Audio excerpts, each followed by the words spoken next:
I'm going to turn to Geoffrey Fowler. Geoffrey's principal of the London Design and Engineering UTC. Welcome, Geoffrey. You wanted to focus on partnerships with industry and how you as a institution have benefited from those partnerships. Welcome. Thank you, Ty. What a great afternoon of speakers. So much learning is happening in this session. And I think that's the true part of partnerships from each other. We're learning from each other. We're picking up tips. We're sharing good practice to benefit our own learners. So I look at it as there's two types of partnership really in the industry side, and that's tech suppliers and tech consumers. Now you could argue that we're all tech consumers, and therefore if we look at the partnership, it's one, isn't it? We're all together. We're in it. So how do we do that? Well, at the London Design and Engineering UTC, we're fortunate to be a new school that's been around now for 4 years, and therefore because we were new, we could start fresh with lots of different partnerships. And it starts small. You start with one partnership, and then that links to another partnership. So, for instance, when we were talking to Fujitsu, that then led to a partnership with Intel, which then led to a partnership with Promethean, and then on to Lego, and so on. So, it grows. So my advice to everybody really is that, I know that for some of you, partnerships are daunting. A, you don't have the time to get involved in it.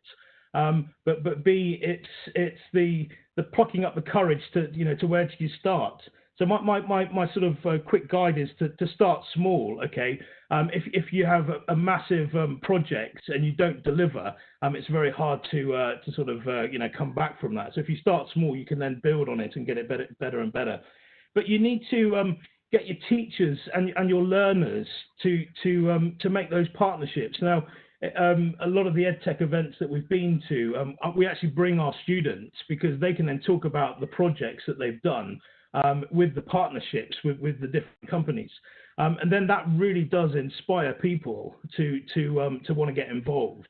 And that inspiration is really quite unique there because, these are 14, 15, 16-year-old learners who have got the confidence to speak up in front of multinational CEOs, and that skill is really, really important. So by allowing the learners to have that strength and that ownership over the partnerships, that encourages the teachers in turn to get involved, and then everybody, so the whole game gets more and more involved year on year with the quality of those partnerships.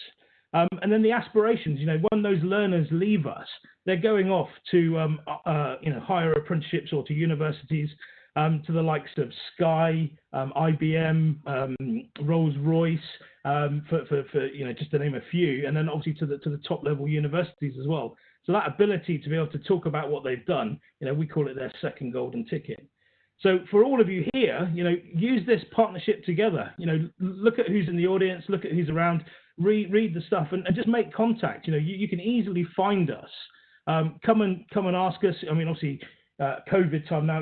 Ring us up and talk to us. But when we're out of COVID, please come and visit. Come and see what we do because everybody here is so inspirational. I'm dying to meet the urban teacher, Mark Martin. That was fantastic. Really, all about the learners getting it across. So, Ty, thank you for letting me in here, and well done for what you're doing.